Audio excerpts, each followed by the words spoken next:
FIFA est sûrement le jeu auquel j'ai le plus joué dans ma vie, juste devant Dofus et Call of Duty. Cette simulation de foot et notamment son mode arcade fut a bercé mon adolescence, et d'ailleurs, si je peux me vanter, j'étais pas si mauvais. Pour l'anecdote, j'ai même lancé cette chaîne YouTube en faisant du FIFA. Mais comme vous le savez, sur FIFA Ultimate Team, de nombreuses personnes investissent énormément d'argent afin d'avoir les meilleurs joueurs. Le seul moyen de leur résister pour les personnes pauvres comme moi, c'était d'utiliser les cartes cheatées. Et oui, la famille, ces joueurs qui valaient 1000 crédits mais qui avaient la finition de CR7, l'agilité Lionel Messi et la vitesse de Neymar Junior, de quoi bien faire rager les adversaires. Et c'est toujours le même, hein, si tu regardes bien, c'est toujours le même. Alors pour cette vidéo, je me suis demandé que sont devenus ces joueurs qui ont bercé nos années sur FIFA. Est-ce qu'ils étaient uniquement forts dans le jeu ou est-ce qu'ils ont eu des très belles carrières? On va regarder ça ensemble la famille et vous allez voir qu'il y a de très belles surprises. N'hésitez pas à vous abonner, à liker si vous passez un bon moment et si vous aimez ce genre de vidéo. Et dites-moi dans les commentaires d'autres idées de joueurs qui vous ont fait rager sur FIFA. Peut-être qu'on fera un épisode 2. C'est parti! Elle m'a dit qu'elle voulait plus de fake là, mais je l'ai récupéré avec un texto. Remémore-toi, t'es en 2020, confiné, t'as rien d'autre à faire que fut champion, tu gagnes 3-1, c'est la 70e, tout se passe bien, et là ton adversaire met pause et fait rentrer Ryan Kent. Bon bah tu te prends une remontada, 4-3 et tu changes de jeu, tu vas sur Warzone.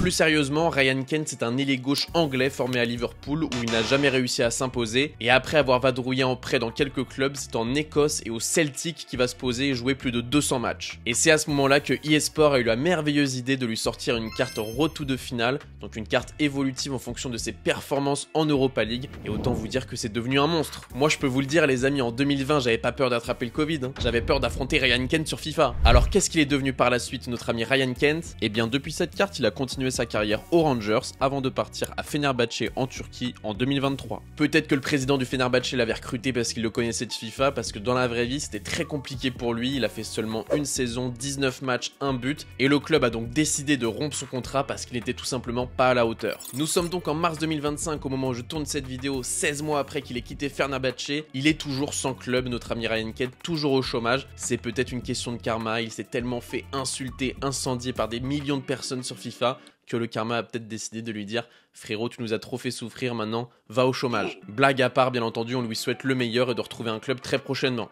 D'ailleurs, petit fun fact, à l'été 2021, donc vers la fin de FIFA 21, eSport a proposé aux joueurs d'obtenir une nouvelle carte de Ryan Kent par système de vote. Et bah non, les utilisateurs du jeu ont préféré voter pour une carte de Luka Jovic pour espérer ne plus jamais affronter Ryan Kent. Donc quand je vous dis qu'on faisait des cauchemars de lui, c'est pas des blagues, hein. Non, pas toi, Ryan. Pas toi. Laisse-moi tranquille. Laisse-moi tranquille, Ryan. En tout cas, une chose est sûre, c'est qu'à ce moment-là, personne ne pouvait parier que Ryan Kent, à 28 ans, serait au chômage. Et en parlant de parier les amis, cette vidéo est en collaboration avec Unibet, mon partenaire, le meilleur site de paris sportifs avec les meilleures cotes. Et pour ceux qui ne le savent pas et qui ne se sont pas encore inscrits, avec mon code BR10, vous avez jusqu'à 100 € de bonus sur votre premier pari. Alors comment ça fonctionne? C'est très simple, vous vous inscrivez avec le code BR10, vous mettez bien le code au moment de l'inscription et pas au moment du premier dépôt, parce qu'il y a beaucoup de gens qui oublient malheureusement. Vous validez votre carte d'identité et votre adresse pour bien prouver que vous êtes plus de 18 ans, en général ça prend 48 heures. Vous faites votre premier pari jusqu'à 100 € et s'il est perdant, vous recevez la même somme en free bet grâce au code BR10. C'est-à-dire que par exemple, si vous mettez 50 € sur le match nul Paris Saint-Germain-Aston Villa et qu'au final le PSG gagne 2-0, et ben vous recevrez 50 € de free bet grâce au code BR10 et avec ces 50 € vous pourrez rejouer afin de regagner de l'argent. Bien entendu, la famille, je précise, c'est que pour les personnes majeures et responsables, faites vraiment attention, ça reste un amusement, c'est pas une source de revenus. Personne ne devient riche grâce aux paris sportifs, donc faites attention. Et je remercie énormément Unibet d'avoir sponsorisé cette vidéo et de me faire confiance. Le lien est dans la description et en premier commentaire. Et on continue avec les prochains joueurs cheatés. Si tu jouais à FIFA entre 2016 et 2018, tu sais que Jack Butland était un enfer à passer. Hey yo, what the fuck?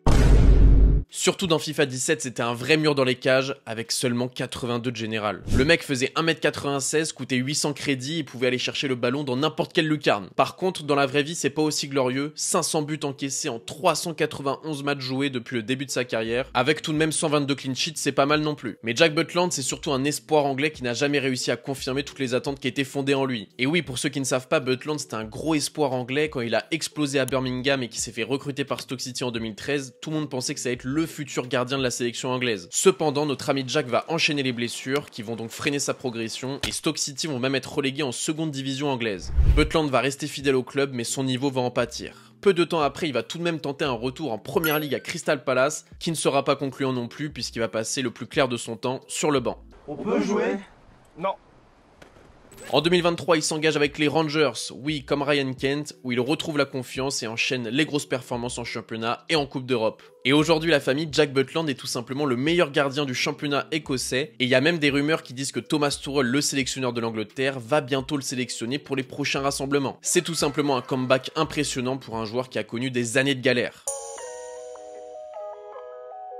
Smalling, c'était le défenseur cheaté par excellence. Grand, physique, rapide pour sa taille et juste défensivement impassable. D'ailleurs, il formait une charnière ultra cheatée pour moins de 2000 crédits avec un autre joueur dont on va parler juste après. Alors qu'est-ce qui devient notre ami Chris? Après avoir été un cadre à Manchester United, Smalling a connu des hauts et des bas. Il a joué plus de 300 matchs avec les Red Devils, remportant 2 Premières Ligues en 2011 et en 2013, mais également une FA Cup, une League Cup et même la Ligue Europa en 2017 avec Zlatan. Mais malheureusement pour lui, suite à l'arrivée de nouveaux défenseurs comme Harry Maguire, il a perdu sa place. Il décide de rebondir en prêt en 2019 à l'AS Roma où il est très bon et grâce à cela, il y signe définitivement en 2020. Il devient tout simplement un leader défensif et aide le club à remporter la Conference League en 2022 sous les ordres du Special One, José Mourinho. Et désormais, Chris Smalling finit sa carrière comme de plus en plus de joueurs en Arabie Saoudite au sein du club de Al Fayha où il joue le milieu voire le bas du tableau, mais on va être honnête, on le sait tous, je pense pas que ça soit pour le sportif qu'il est signé là-bas. Mais faut tout de même noter quand on parle de Chris Smalling qu'il a eu un beau parcours avec l'Angleterre, 31 sélections, mais il a été mis de côté suite à la Coupe du Monde 2018 et n'a jamais été rappelé par Southgate malgré ses excellentes performances à l'AS Roma. Mais bon, faut le dire, Porte Sud c'est vraiment un sélectionneur de merde. Que devient Eric Bailly, un des défenseurs les plus cheatés de l'histoire de FIFA? Bailly, c'était tout simplement une machine de guerre. Super rapide, hyper physique et très complémentaire avec Smalling dans le jeu. Concernant sa carrière, Bailly a été découvert par l'Espagnol Barcelone lors d'un tournoi au Burkina Faso. C'est donc en Catalogne qu'il sera formé entre 2011 et 2016, mais il n'aura jamais vraiment eu sa chance avec les professionnels car il signera et se fera réellement connaître à Villarreal. Et avec le sous-marin jaune, il réalisera des performances XXL, ce qui va tout simplement provoquer sa signature à Manchester en 2016 pour 38 millions d'euros. Sous les ordres de José Mourinho, il s'impose comme un titulaire et devient un pilier de la défense centrale mancunienne. Bailly fait partie de l'équipe qui remporte la League Cup et la Ligue Europa en 2017. Cependant, il est souvent rattrapé par des blessures et au fil des années, il est de plus en plus irrégulier. C'est donc comme ça que le défenseur ivoirien perd peu à peu sa place chez les Red Devils et donc en 2022, il décide de se relancer avec un prêt à l'Olympique de Marseille. Sur la canebière, Bailly espère retrouver son meilleur niveau, mais encore une fois, ses blessures le freinent et il ne parvient pas à s'imposer réellement. Un an plus tard, il part donc librement au Beşiktaş où il ne jouera presque pas car il partira début janvier 2023 dans son club qui l'a révélé, Villarreal. Et donc pour ceux qui ne le savaient pas, Eric Bailly est actuellement encore à Villarreal où il a plutôt un rôle de doublure afin d'encadrer les jeunes et d'apporter toute son expérience. Mais en vrai, quand on pense à Eric Bailly, son highlight de sa carrière c'est surtout la CAN 2015 où il remporte la compétition avec son pays, les éléphants de la Côte d'Ivoire, en réalisant une compétition XXL.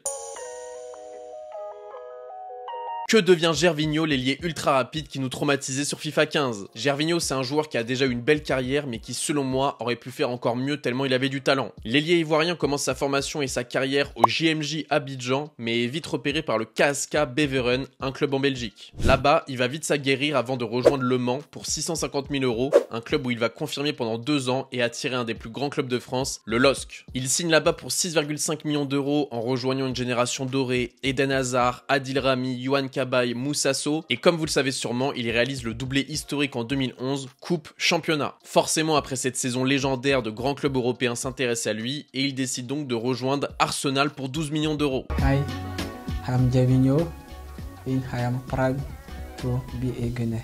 Malheureusement pour tous nos amis Gunners, ça a été un vrai flop et il n'a jamais réussi à s'imposer sous les ordres d'Arsène Wenger. 2 saisons plus tard, il décide donc de se relancer avec le coach qui l'a révélé au LOSC, Rudi Garcia, entraîneur de l'AS Roma qui le fait venir pour 8 millions d'euros. Et là on peut le dire, c'est vraiment le prime de sa carrière, ça devient un des meilleurs ailiers gauche de Serie A, mais il réalise également de très bonnes performances en Ligue des Champions. Accélération, qualité de dribble, qualité de centre, tout était parfait, sauf sa coupe de cheveux.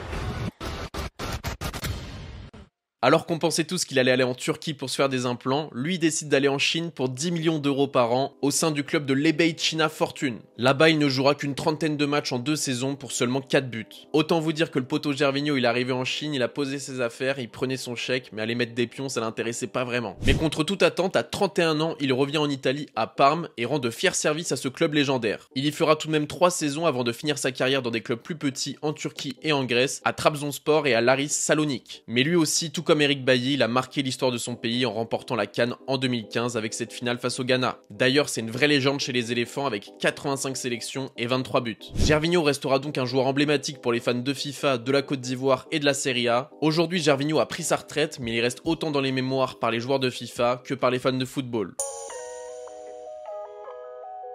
Que devient Seydou Doumbia, le joueur le plus cheaté de l'histoire de FIFA? Seydou Doumbia, l'attaquant ultra rapide, ultra fort qui coûtait seulement 700 crédits pour avoir le niveau de R9 Prime. Sur FIFA, c'était tout simplement mon pire cauchemar. Physique de buffle, ultra rapide, finition chirurgicale, je le détestais les gars. Alors Seydou Doumbia, il a commencé sa carrière en Côte d'Ivoire à l'ASEC Mimosas et le monde découvre un serial buteur, 26 buts en 35 matchs. Ouais, pas mal. Et contre toute attente, il fait un choix très surprenant de carrière en signant au Japon, au Kashiwa Reysol. Il y disputera une saison en tant que remplaçant avant d'être prêté au Tokushima Vortis où il galère à s'imposer et finit avec 13 buts en 47 matchs. Mais c'est en Suisse que sa carrière décolle vraiment en signant aux Young Boys de Berne et là c'était un massacre. 50 buts en 64 matchs, il devient une terreur du championnat et attire des clubs majeurs européens. Le CSKA Moscou flaire la bonne affaire et le recrute pour 11 millions d'euros en 2010. En Russie, il va tout simplement atteindre son prime et devenir une légende du CSKA avec 95 buts en 150 matchs. Il y remportera plusieurs titres de champion de Russie et réalisera des prestations mémorables en Ligue des Champions. Et après la Coupe d'Afrique 2015 que lui aussi remporte avec la Côte d'Ivoire, avec Gervinho, Yaya Touré, etc. Il se dit que c'est le moment de viser plus haut et donc rejoint l'AS Roma. Malheureusement pour lui, ça a été une catastrophe, il ne jouera que 14 matchs, ne convainc personne et est directement renvoyé au prêt, au CSKA Moscou, le retour à la maison. Ensuite, il tente de relancer sa carrière en Angleterre avec un prêt à Newcastle en 2016, mais c'est pire, 3 petits matchs. Il est donc expédié aussi vite qu'un colis Amazon en Suisse à Bâle où il retrouve un peu de couleur, 21 buts en 34 matchs. Puis en 2017, il fera un dernier prêt au Sporting où il fait une bonne saison, 13 buts, mais le club ne le garde pas. Et ensuite, il terminera dans des plus petits clubs qui peuvent se permettre de lui payer son salaire, donc Rijon, Sion, ou alors un petit club de Malte, Amrun Spartans, où il prendra son dernier chèque. En résumé, Seydou Doumbia, c'est un joueur légendaire du CSKA Moscou et de FIFA, mais il n'a jamais réussi à s'imposer dans un grand club européen. Que devient Victor Ibarbo, un de mes joueurs préférés de l'histoire de FIFA? Victor Ibarbo, le dernier du trio infernal de la Roma, ailier droit hyper puissant et rapide. Comme tous les autres, il coûtait rien du tout, mais t'avais l'impression de jouer avec un Totti. Ibarbo commence donc sa carrière en Colombie à l'Atlético Nacional, où il montre des choses intéressantes sans pour autant beaucoup stater. Il attire quand même l'attention et rejoint l'Italie en 2012 à Cagliari. Là-bas, il se fait un nom en enchaînant les bons matchs en faisant preuve d'éclair de génie. Il devient le chouchou des supporters. Malheureusement, il a du mal à marquer, avec seulement 15 buts en 124 matchs. Un bilan très maigre pour un joueur qui joue ailier droit ou numéro 9. Mais malgré tout, il obtient une chance dans un plus grand club avec la Roma où il est prêté en 2015. Et là, autant vous dire que ça fait scandale chez tous les joueurs de FIFA puisque la Roma a donc composé le trio infernal Seydou Doumbia, Gervinho, Victor Ibarbo, un cauchemar pour tous les joueurs. Peut-être que le président de l'AS Roma c'était un gros geek, on sait pas. Mais dans la vraie vie, dès le début de son aventure romaine, il se blesse et par la suite, il ne réussit pas à s'imposer et finit par enchaîner les prêts. D'abord à Watford en première ligue où il ne joue que 4 pauvres matchs, puis dans son club formateur en Colombie à l'Atlético Nacional. À partir de là, c'est le début de la fin pour lui, il commence à vagabonder de championnat en championnat. Il passe par la Grèce, le Japon, avant de revenir en Colombie où il joue toujours actuellement les mecs. Ibarbo, c'est donc un parcours qui reflète très bien le niveau des joueurs cheatés de FIFA, excellents dans le jeu vidéo mais qui ont eu des carrières très décevantes.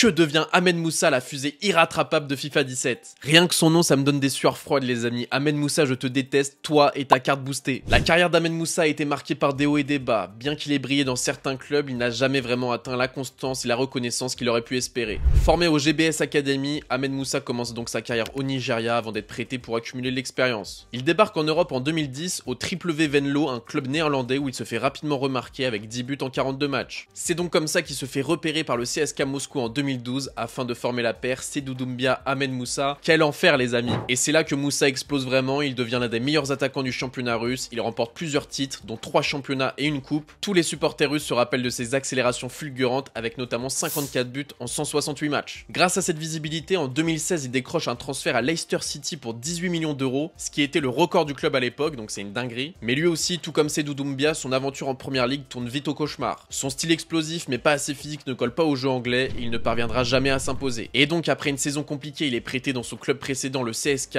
avant de signer contre un gros chèque à Al Nasser en Arabie Saoudite. On peut dire qu'Ahmed Moussa était un avant-gardiste. Concernant sa carrière internationale, Moussa a été un élément clé des Super Eagles, surtout en Coupe du Monde. Je me rappelle d'ailleurs très bien de son doublé contre l'Argentine en 2014 où le Nigeria s'incline malheureusement. Et il a même récidivé en 2018 avec un doublé contre l'Islande, ce qui fait de lui le meilleur buteur du Nigeria de l'histoire en Coupe du Monde. Mais malgré ses éclairs de génie, il n'a jamais eu la régularité nécessaire pour être considéré comme une légende du Nigeria.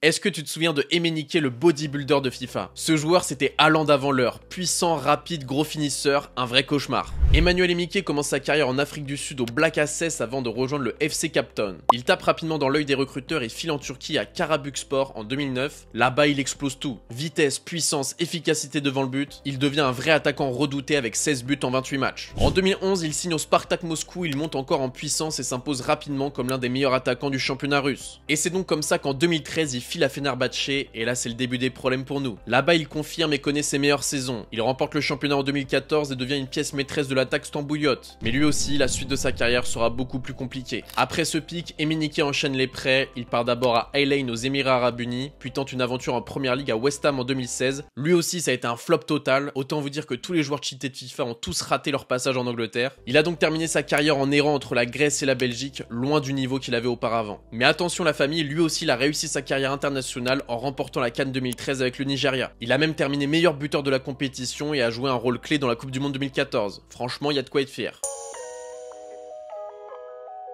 Que devient Alexander Eswein, l'allemand supersonique qui m'a traumatisé sur FIFA 13? Contrairement au jeu où il était une machine, Alexander Eswein a eu une carrière bien plus discrète. Formé au FC Kaiserslautern. Ah les gars, j'ai pas fait LV2 allemand, excusez-moi pour ma prononciation, je suis pas Jean-Charles Sabatier. Il a tout de même commencé à se faire un nom à Nuremberg où il montre de belles qualités de vitesse et de percussion. Enchaînant les belles performances, il attire l'attention de clubs de plus en plus importants et poursuit sa carrière en Bundesliga, d'abord à Augsbourg, puis au Hertha Berlin. Malheureusement, malgré ses qualités physiques et sa rapidité, il ne parviendra jamais à s'imposer comme un joueur clé et enchaîne les rôles de remplaçant. En même temps, Eswein c'était un joueur tellement rapide que le faire rentrer à la 60e, 70e lorsque les défenseurs sont fatigués, c'était plutôt intelligent. Après son passage au Hertha et à Stuttgart, Eswein descend en Bundesliga 2 avec le SV Sandhausen avant de connaître une chute encore plus profonde dans les divisions inférieures allemandes. Et malheureusement pour lui, depuis 2020, il est à la retraite sans jamais n'avoir connu la sélection allemande, malgré un très beau parcours avec la Mannschaft en équipe de jeunes. Voilà la famille, on en a terminé avec cette vidéo, j'espère qu'elle va vous plaire et qu'elle vous aura régalé. Comme ça, on pourra faire un épisode 2 parce que j'ai encore 3-4 joueurs en stock et voilà, n'hésitez pas à m'en donner également dans les commentaires. Je compte sur vous pour exploser le bouton like et le bouton abonnement, ça me fera comprendre qu'il faut faire un épisode 2. Merci à vous la famille, c'était BR10, bonne matinée, bonne journée, bonne soirée, bonne nuit. Peace! Mais je l'ai récupéré avec un texto. Pourtant tu faisais pas partie de mes escorts.